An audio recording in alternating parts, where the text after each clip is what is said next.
Hi everyone, it's Tammy, and today's recipe is broccoli cheese soup.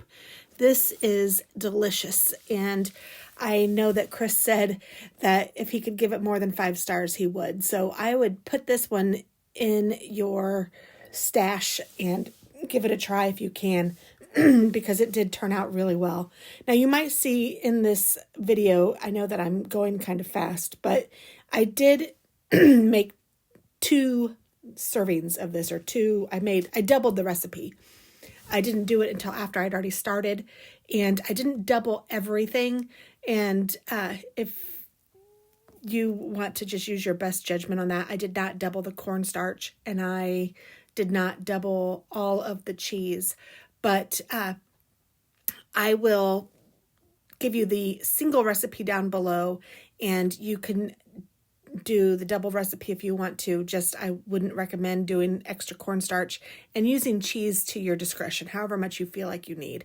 And I finally did change the point of view on the camera, so let's just go ahead and get started now that I've given a huge introduction. But you will need 4 cups of cold water, and I whisked in a 1/4 cup of cornstarch to this to make kind of a thick slurry. And then I added enough of my better than bouillon to make a total of 4 cups of chicken broth. So you could just do 4 cups of chicken broth with your cornstarch and whisk that together if you wanted to. It would be the same thing. After that, I added 2 heads of broccoli to this, and I used the broccoli that's already pre-cut, but there were a lot of pieces that were really too big, so I went ahead and chopped those down. You could use a blender if you wanted to, or you can even use an immersion blender to the soup if you wanted to later as well, but I chose not to do that.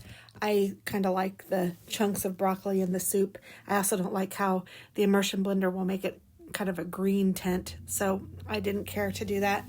But I did chop down my broccoli to bite-sized pieces, and I also used carrots, and I would say I used an equivalent of about 2 or 3 carrots, and you can chop those as finely as you'd like. Also the equivalent of 1 onion.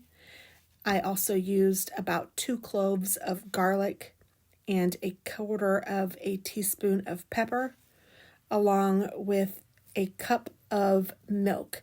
And I would recommend whole milk, or just whatever you have, but if you have whole milk, that's probably the creamiest. But you are going to be adding some cheese to this.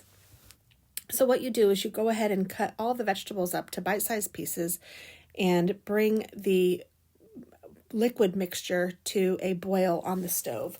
So I added everything except for the cheese to the pot. So the broccoli, the carrots, the onion, the garlic, the pepper, the chicken broth and cornstarch, and the milk, and let that all get happy in there. I let it boil, and then I turned it down to low. You could probably let it cook as long as you wanted to, a couple hours on the stove, whatever works for you. I would say a minimum of 30 minutes, but I let it go for a couple of hours that day before I added my cheese.